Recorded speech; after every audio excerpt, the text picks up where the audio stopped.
आज आम जनवरी 26 अर्थात गणतंत्र दिवस पर एक सुंदर सरल भाषणटे लिखिचु जहाँकि कॉलेज हो स्कूल हो समस्त को भल लगे। तो चलतु आरंभ करवा।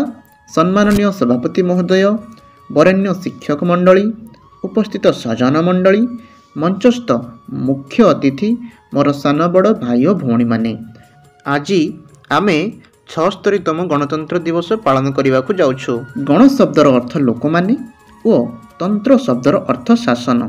आम समस्ते जानिछे आम देश 1947 मसीहा अगस्ट 15 तारिख स्वाधीन होइथिला, किंतु 1950 मसीहा जनवरी 26 तारिख पर्यंत आम देशर इंग्रेज प्रदत्त आईन कार्यकारी होउथिला।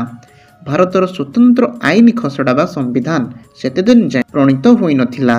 समस्ते अनुभव कले जेहेतु आम देश स्वाधीनता हासिल करिछि, आमे निजर संविधान अनुसार देश शासन करने उचित।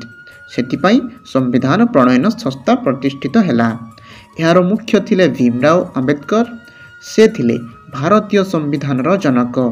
भारतीयों को खाप खुआला भली गोटे संविधान खसड़ा तैयारी करी डाक्टर भीमराव अंबेडकर आधुनिक जुगर मनु पलटि गले। दीर्घ 2 वर्ष 11 मास 18 दिन पर आम देश आम आईन अनुसार परिचालित हैला।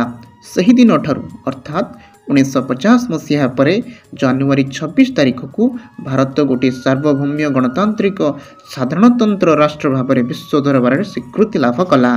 दिल्लीर गेट ठारे, राजधानी भुवनेश्वर राजरास्तार, जल स्थल वायु सेना एनसीसी अग्निशम सेवा बाहिनी पक्षर मार्च फास्ट करा जाए एवं एही दिन सारा देश रे विद्वान वीर सैनिक दक्ष पुलिस माननकु एही पवित्र दिवस रे पुरस्कृत करा जाए।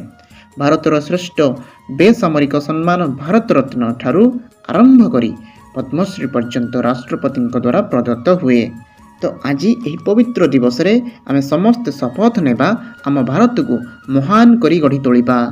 मु एतिकी कही मोर वक्तव्य शेष करुछि। जय हिंद, जय भारत।